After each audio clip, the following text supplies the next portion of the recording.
Assalamualaikum warahmatullahi wabarakatuh. Perkenalkan, nama saya Nurhanisa.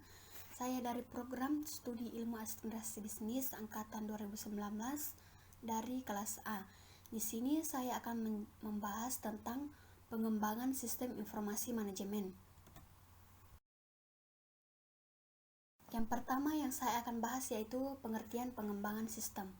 Pengembangan sistem atau sistem development dapat berarti menyusun suatu sistem yang baru untuk menggantikan sistem yang lama secara keseluruhan atau memperbaiki sistem yang telah ada. Sistem yang lama perlu diperbaiki atau diganti disebabkan karena beberapa hal. Adanya permasalahan-permasalahan yang timbul di sistem yang lama yang dapat berupa yang pertama ketidakberesan. Ketidakberesan dalam sistem yang lama menyebabkan sistem yang lama tidak dapat beroperasi sesuai dengan yang diharapkan. Ketidakberesan ini dapat berupa kecurangan disengaja yang menyebabkan tidak amannya harta kekayaan perusahaan dan kebenaran dari data menjadi kurang terjamin. Kesalahan-kesalahan yang tidak sengaja yang juga dapat menyebabkan kebenaran dari data kurang terjamin, tidak efisiennya operasi, dan tidak ditaatinya kebijaksanaan manajemen yang telah ada. Yang kedua yaitu pertumbuhan organisasi. Pertumbuhan organisasi yang menyebabkan harusnya disusun sistem yang baru. Pertumbuhan organisasi diantaranya adalah kebutuhan informasi yang semakin luas, volume pengolahan data semakin meningkat, perubahan prinsip akuntansi yang baru. Karena adanya perubahan ini, maka menyebabkan sistem yang lama tidak efisien lagi, sehingga sistem yang lama sudah tidak dapat memenuhi lagi semua kebutuhan informasi yang dibutuhkan manajemen. Selanjutnya yaitu prinsip pengembangan sistem. Prinsip pengembangan sistem ini ada 9. Yang pertama yaitu sistem yang dikembangkan adalah untuk manajemen. Yang kedua, sistem yang dikembangkan adalah investasi modal yang besar. Yang ketiga, semua alternatif yang ada harus diinvestigasi. Yang keempat, investasi yang terbaik harus bernilai. Yang kelima, sistem yang dikembangkan memerlukan orang yang terdidik. Yang keenam, tahapan kerja dan tugas yang dilakukan dalam proses pengembangan sistem. Yang ketujuh, proses pengembangan sistem tidak harus urut.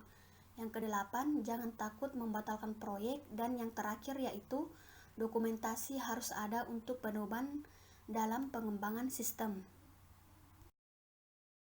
Yang selanjutnya yaitu proses pengembangan sistem. Dengan telah dikembangkannya sistem yang baru, maka diharapkan akan terjadi peningkatan-peningkatan di sistem yang baru. Peningkatan-peningkatan ini berhubungan dengan PISIS, yaitu sebagai berikut. Yang pertama, performance atau kinerja. Peningkatan terhadap kinerja atau hasil kerja sistem yang baru sehingga menjadi lebih efektif. Kinerja dapat diukur dari throughput dan response time. Throughput adalah jumlah dari pekerjaan yang dapat dilakukan suatu saat tertentu. Response time adalah rata-rata waktu yang tertunda di antara dua transaksi atau pekerjaan ditambah dengan waktu response untuk menanggapi pekerjaan tersebut. Yang kedua yaitu information atau informasi, peningkatan terhadap kualitas informasi yang telah disediakan. Yang ketiga yaitu ekonomi, peningkatan terhadap manfaat-manfaat atau keuntungan-keuntungan atau penurunan-penurunan biaya yang terjadi. Yang keempat yaitu kontrol atau pengendalian, peningkatan terhadap pengendalian untuk mendeteksi atau memperbaiki kesalahan-kesalahan serta kecurangan-kecurangan yang akan terjadi. Yang kelima yaitu efisiensi atau efisiensi, peningkatan terhadap efisiensi operasi.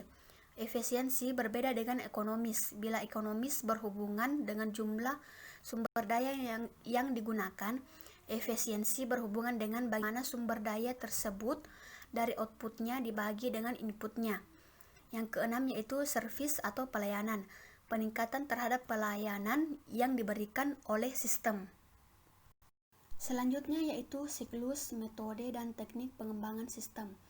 Dalam pengembangan sistem informasi, kita mengenal adanya siklus sistem informasi atau life cycle.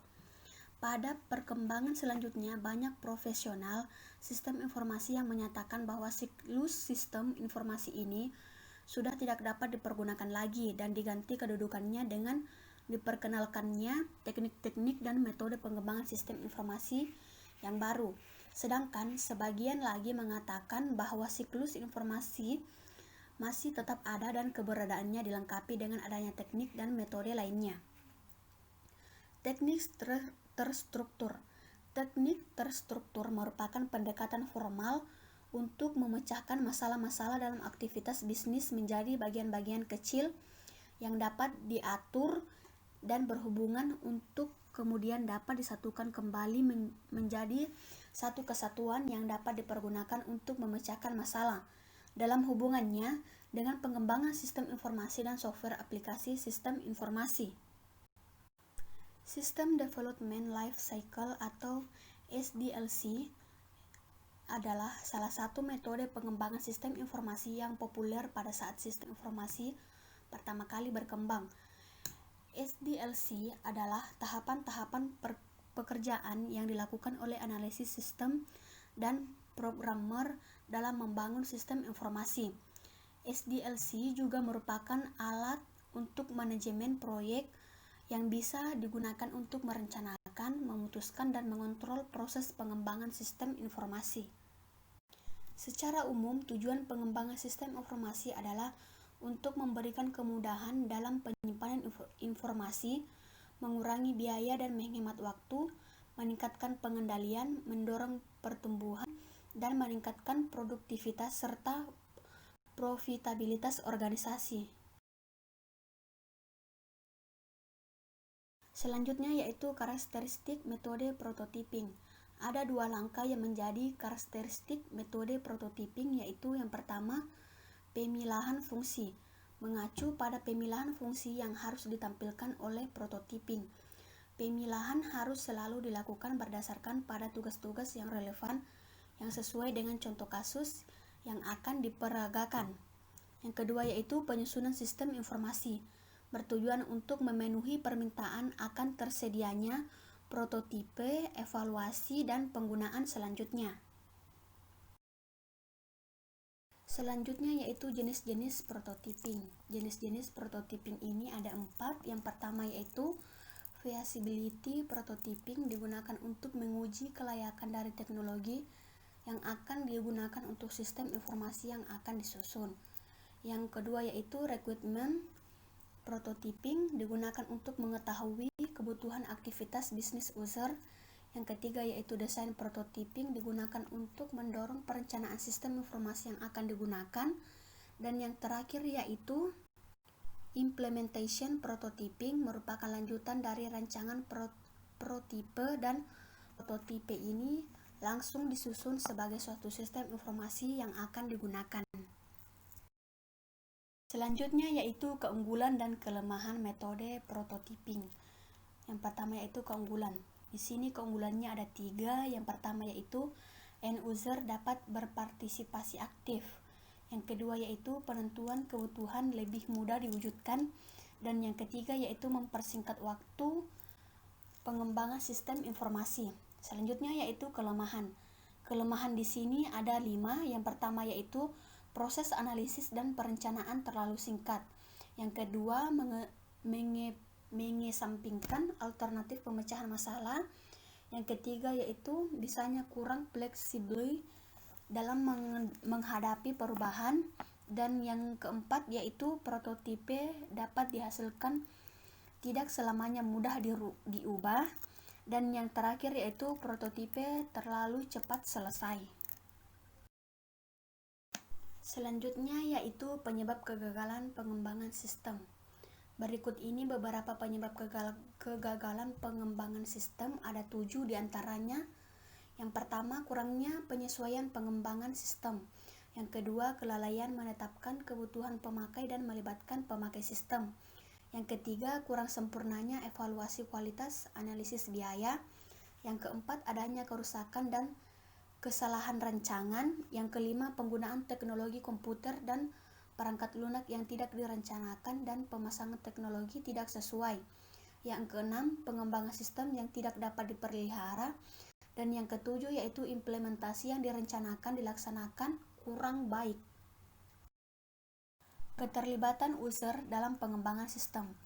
Ada beberapa alasan pentingnya keterlibatan user dalam perancangan dan pengembangan sistem informasi menurut Demodaran, yaitu yang pertama, kebutuhan user.